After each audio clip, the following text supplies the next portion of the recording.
have asked or talked about the Wike factor within the PDP and why it's difficult for the PDP to address. Almost seeming as though, because he has not left the party. He hasn't said he has left or he has moved to any other party. It's almost as though one person is now bigger than the entire party. What exactly is going on in that particular regard? Why is it difficult for the PDP to address the Wike factor in the party? Well, you have to understand, for the PDP, Wike is like a bull in a china shop. He's like a bull in a china shop. You're probably not going to like what I'm going to say about Nyesom Wike. Nyesom Wike is an egomaniac. If you look at his personality, he's very driven by ego, not by conscience. And people like that, you got to be careful. You cannot just descend to their level and then begin to fight them like that. No, you've got to use wisdom. You've got to use strategy. You've got to use tactics. So what is happening is that the man has not said that he has left the party or is going to, is leaving the party.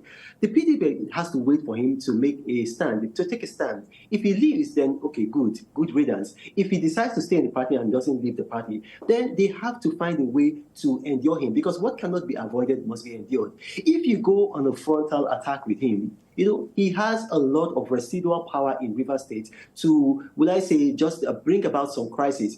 People like Wike are not very good builders, but they are very good destroyers. You got to understand that. I'm going to say that one more time. People like Wike are not very good builders. They're very good destroyers. So when you know that that's the case, then you got to be careful. What can the man do? He's no longer governor. Wike does not have a history of being loyal to people who are no longer in the position to help him politically.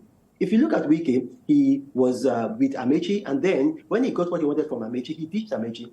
And then he became in bed with Dame Pesha Jonathan. When he got what he wanted, despite their public protestations that it's not true, he actually ditched that relationship.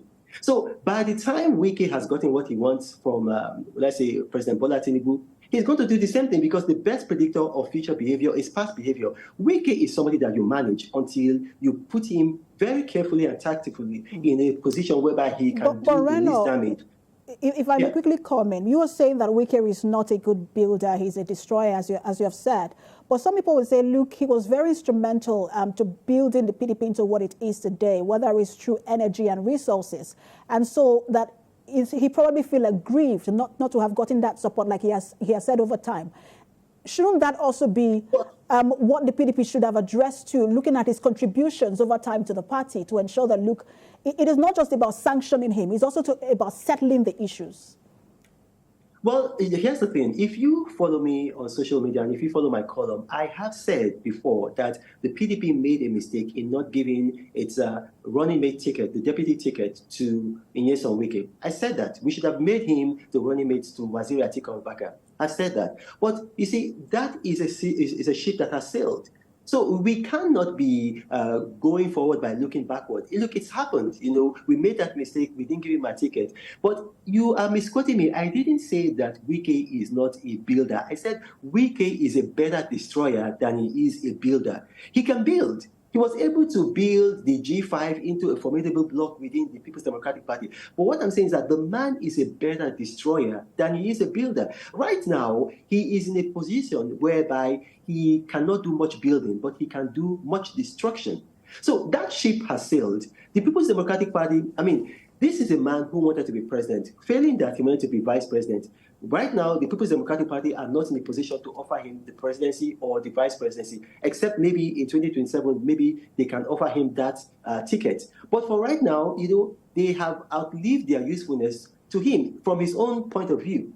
I think he's seen that maybe there's some kind of redemption that he can get with the APC and with President Bola Ahmed Tinubu. But if you look at the man's history, and you can only judge people's future by their history. This is a man who is not able to sustain loyalty to people when he feels that they are not in position to help him politically.